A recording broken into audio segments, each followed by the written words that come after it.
Hello everyone, it's peony season and I'm here in a glorious peony field to show you how to arrange this week's bunch. In this arrangement, we've got some beautiful Sarah Bernhardt peonies, which end up looking a little more like that, but you may have any of these 9 different varieties. All of our peonies have been grown for us in Lincolnshire and we only take a variety when it's ready to be cut. Along with the peonies, we've got these beautiful scented stocks, and then we have some lovely Santini and Alstroemeria, which provide a little bit of the outer layer of the arrangement as well. Moving into the middle to provide some height and structure, we have some lovely snapdragons and hard ruscus foliage. What I absolutely love about the colour of this arrangement is how the Alstroemeria picks out the other colours of the rest of the arrangement and pull it all together. Now, to look after your flowers, you must always remember to snip a diagonal inch off the bottom of all of your stems. You want to use room temperature water, then you want to make sure your water's about 1/3 full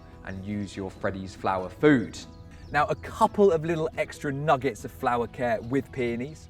We send them to you looking beautiful like that with all their foliage on. So all you need to do is whip off the lower leaves like so that there are no leaves below the waterline. And then also some peonies have a little bit of sap around the petals, which stops them opening.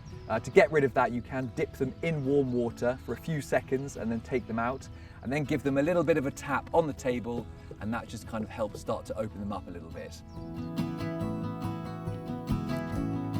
And I'm going to start the arrangement with these beautiful stocks, creating an even triangle around the edge of the vase. And then we're going to fill the gaps with these beautiful peonies, which will flop over the edge a little bit more than the stocks. And do remember, peonies start out about the size of a golf ball, but will blow open over a matter of days to look absolutely huge. Now I'm going to face my Santini opposite each other, just a little bit more centrally. And then I'm going to do the same with my Alstroemeria, creating a square with the Santini. And all of these flowers are sitting at pretty much the same height and have created the outer layer of the arrangement with our lovely structural stem grid in the middle. So now, using the stem grid, I want a nice even triangle with the snapdragons, and then we finish it off with the hard ruscus in the gaps left by the snapdragons.